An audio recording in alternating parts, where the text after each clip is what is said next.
Na cidade de Senador Sá, no Ceará, a 271 quilômetros da capital Fortaleza, foi descoberta uma edificação muito peculiar.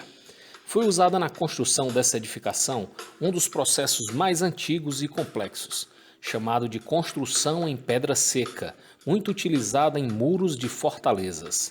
Essa técnica consiste em encaixar pedras de diferentes formatos e tamanhos sem a necessidade de argamassa ou cimento, muito embora tenha sido constatada a presença de barro batido no interior das paredes, que tem em média 80 centímetros.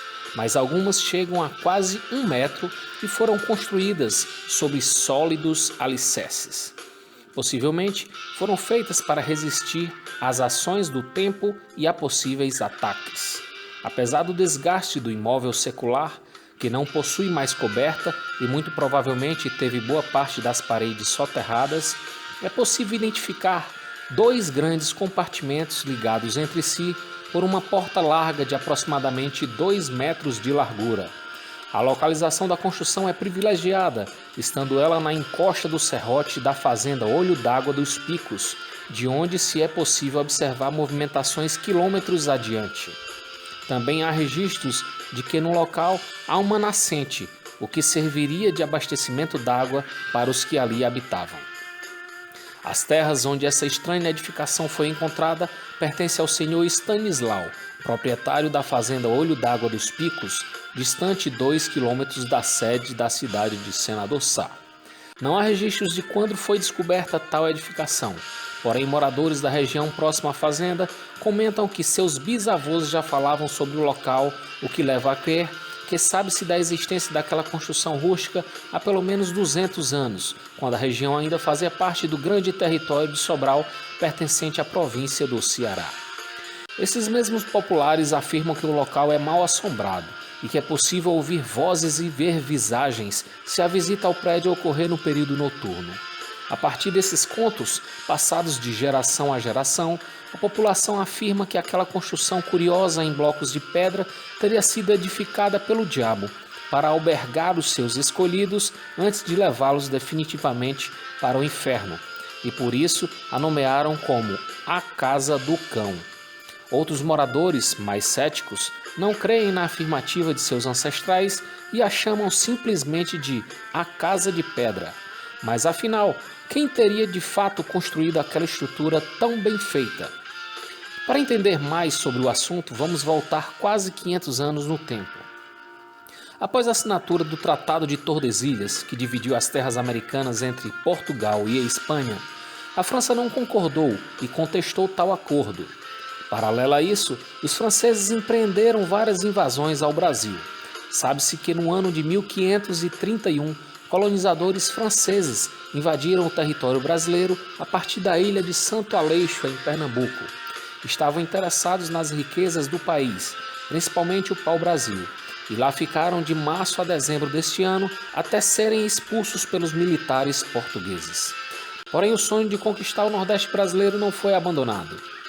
De acordo com as informações contidas no mapa Le Brésil, confeccionado pelo cartógrafo renascentista francês Jacques de Valdeclerc, a França acalentou um projeto para a conquista do litoral da região nordeste do Brasil, mais precisamente os territórios localizados entre a foz do rio São Domingos, atual Rio Paraíba, até a foz do rio Acaraú, localizado no interior do estado do Ceará.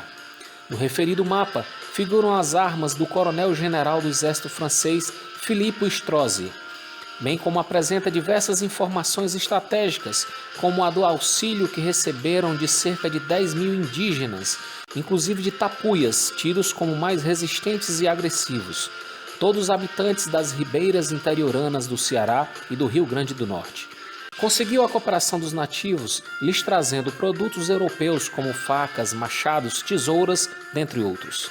A entrada e saída dos franceses em território brasileiro se dava a partir da Baía de São Domingos, no estado da Paraíba.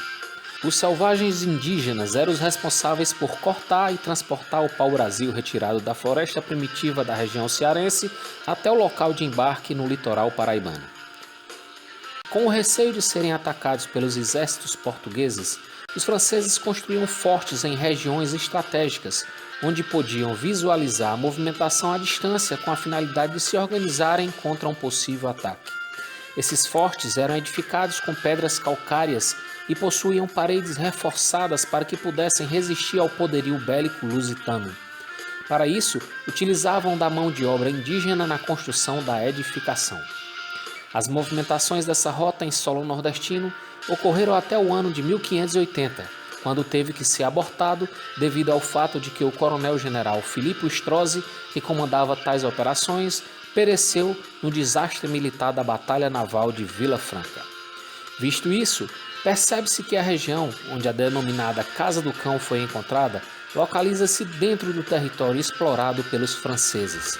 Soma-se a isso o fato de existirem naquela região tribos indígenas, inclusive tapuias, descritas num documento francês. Conforme registra o primeiro bispo de Sobral, Dom José Tupinambá da Frota, em seu livro História de Sobral, os areriús habitavam uma e outra margem do rio Acaraú. Eram bravos e indóceis e pertenciam à raça dos tapuias. Aliado a isso, vale salientar que as técnicas utilizadas na construção da Casa do Cão não batem com as características das construções típicas dos nativos que habitavam essa região.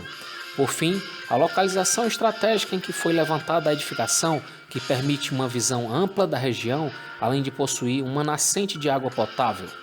Por esses e outros fatores, há grandes suspeitas de que a Casa do Cão, ou Casa de Pedra, teria sido construída entre os anos de 1540 a 1580 pelos indígenas sob a orientação dos franceses, com a finalidade de servir como uma espécie de forte, onde os exploradores estariam a salvo das investidas portuguesas enquanto supervisionavam o trabalho dos indígenas que abasteciam os navios franceses de produtos brasileiros.